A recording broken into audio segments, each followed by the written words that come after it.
subscribe to Mufti Tariq Online and press the bell icon for more videos. السلام علیکم ورحمۃ اللہ. جعفر خورشید یہ بھائی سوال کرتے ہیں کہ کیا وضو کے بعد کپڑے بدلنے سے وضو ٹوٹ جاتا ہے؟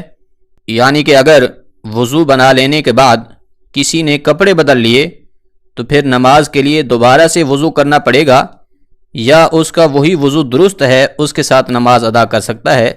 کیا حکم شرع ہے؟ بھائی نے بہت اچھا سوال پوچھا ہے. دیکھیے 10 چیزیں ایسی ہیں کہ جن سے وضو ٹوٹ جاتا ہے. وضو کے فاسد کر دینے والی 10 چیزیں ہیں. انہیں آپ ضرور یاد رکھیں کیونکہ طہارت جو ہے یہ نماز کی کنجی ہے.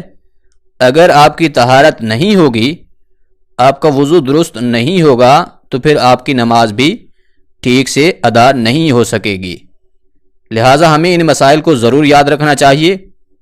ہم میں سے ہر ایک کو معلوم ہونا چاہیے کہ کن چیزوں کی وجہ سے وضو ٹوٹ جاتا ہے اور کون سی ایسی چیزیں ہیں کہ جن کی وجہ سے وضو میں کوئی فرق نہیں پڑتا، وضو برقرار رہتا ہے. تو یاد رکھیے 10 چیزیں ایسی ہیں جو وضو کو توڑ دینے والی ہیں.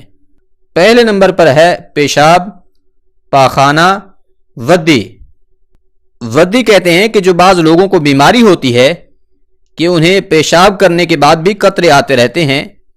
لیس دار چپکتا ہوا پانی ان کی شرمگاہ سے خارج ہوتا ہے تو اس سے بھی وضو ٹوٹ جاتا ہے. اسی طرح سے مزی. اب مزی کہتے ہیں کہ جو شہوت کے وقت شرمگاہ کے سرے پر لیس دار چپکتا ہوا پانی نمودار ہوتا ہے تو اسے مزی کہتے ہیں. اس کی وجہ سے بھی وضو ٹوٹ جاتا ہے. اسی طرح منی کے نکلنے سے غسل فرض ہو جائے گا اور اگر وضو ہوگا تو وضو بھی ٹوٹ جائے گا. دوسرے نمبر پر ہے ہوا خارج ہونے سے وضو فاسد ہو جاتا ہے. تیسرے نمبر پر ہے شرمگاہ کے علاوہ جسم کے کسی بھی حصے سے بہتی ہوئی نجاست نکلے یعنی کہ خون وغیرہ تو اس سے بھی وضو فاسد ہو جاتا ہے. چوتھے نمبر پر ہے کھانے پینے یا پھر اسی طرح کڑوے پانی کی منہ بھر کر قے آ جائے تو اس سے بھی وضو باقی نہیں رہے گا، وضو ٹوٹ جائے گا. یعنی منہ بھر کر قے ایسی قے کہ جسے روکا نہ جا سکے. اب منہ بھر کر قے آنے سے وضو جاتا رہتا ہے، وضو ٹوٹ جاتا ہے. اسی طرح منہ سے خون نکل پڑا. اب اگر خون تھوک پر غالب آ جائے تو پھر وضو ٹوٹ جائے گا، لیکن اگر خون کی مقدار کم ہو اور تھوک زیادہ ہو تو پھر وضو نہیں ٹوٹے گا. اب اس کی پہچان یہ ہے کہ اگر تھوک سرخ ہو جائے تو اس سے مراد یہ ہوگی کہ خون غالب آ گیا ہے، اس وقت پھر وضو ٹوٹ جائے گا. اگر تھوک زرد ہو تو اس کا مطلب ہوگا کہ خون مغلوب ہے یعنی کہ کم ہے، اور تھوک زیادہ ہے تو اس وقت پھر وضو برقرار رہے گا، وضو نہیں ٹوٹے گا. پانچویں چیز ہے کہ غفلت والی نیند سونے کی وجہ سے وضو فاسد ہو جاتا ہے، یعنی کہ ایسی نیند کہ جس میں ہوش و حواس قائم نہ رہ سکیں. چھٹے نمبر پر ہے بے ہوشی کی وجہ سے وضو ٹوٹ جاتا ہے. نمبر 7 پر ہے جنون کی وجہ سے بھی وضو جاتا رہتا ہے. نمبر 8 پر ہے نشہ کی وجہ سے وضو قائم نہیں رہتا، وضو ٹوٹ جاتا ہے. نمبر 9 پر ہے بالغ شخص کا رکوع و سجود والی نماز میں جاگتے ہوئے کہا لگانا یعنی کہ کھلکھلا کر ہنس دینا، اس سے بھی وضو فاسد ہو جاتا ہے. نمبر 10 پر جو چیز وضو کو توڑنے والی ہے وہ یہ ہے کہ عضو تناسل کا مرد یا عورت کی شرمگاہ کے ساتھ انتشار کی حالت میں بلا حائل ٹچ کرنا، اس سے بھی وضو فاسد ہو جاتا ہے. تو یہ وہ 10 چیزیں ہیں کہ جن کی وجہ سے وضو ٹوٹ جاتا ہے. اب اس کے علاوہ بعض لوگ جن غلط فہمیوں کا شکار ہوتے ہیں کہ اگر وضو کرنے کے بعد کسی نے کپڑے چینج کر لیے تو اس سے اس کا وضو ٹوٹ جائے گا، تو ایسا ویسا کچھ نہیں ہوتا. اور اسی طرح عورتوں کے بارے میں بھی ہے کہ اگر عورت کے سر سے دوپٹہ اتر جائے تو اس سے بھی وضو فاسد ہو جاتا ہے. یہ بھی ایک کم علمی ہے. ان چیزوں کی وجہ سے وضو میں کوئی فرق نہیں پڑتا. اسی طرح بعض لوگ یہ سوال کرتے ہیں کہ اگر کوئی شخص ننگا ہو کر غسل کرتا ہے تو اس سے اس کا وضو ہوگا یا نہیں؟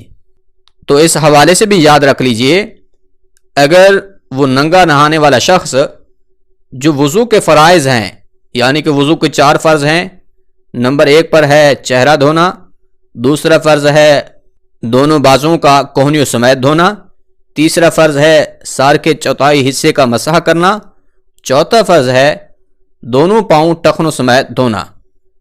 اب یہ جو 4 فرائض ہیں وضو کے، اگر اس ننگا غسل کرنے والے نے وضو کے ان 4 فرائض کو ادا کر لیا ہے، وضو کے ان 4 فرائض کو پورا کر لیا ہے، تو اس سے بھی اس کا وضو ہو جائے گا، اور وہ اسی غسل والے وضو کے ساتھ نماز بھی پڑھ سکتا ہے، قرآن کریم کی تلاوت بھی کر سکتا ہے، جو بھی عبادت کرنا چاہے وہ اسی وضو کے ساتھ کر سکتا ہے۔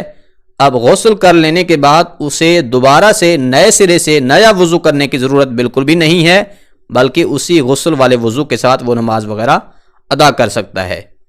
تو یہ وہ 10 چیزیں ہیں کہ جن کی وجہ سے وضو فاسد ہو جاتا ہے۔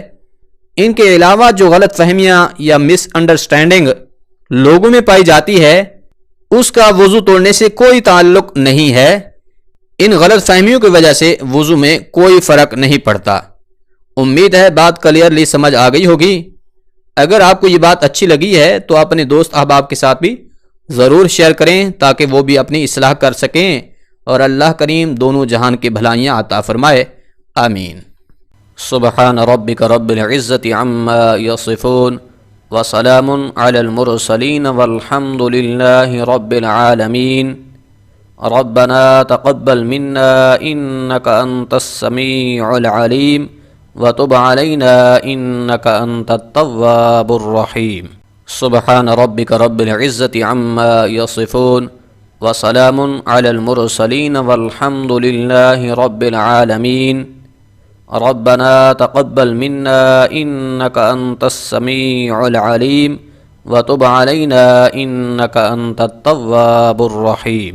سبحان ربک رب العزت عما یصفون وسلام علی المرسلین والحمد للہ رب العالمین۔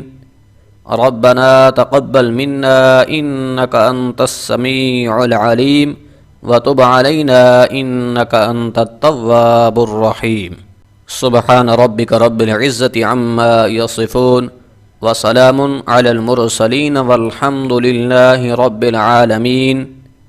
ربنا تقبل منا انک انت السمیع العلیم وتب علینا انک انت التواب الرحیم۔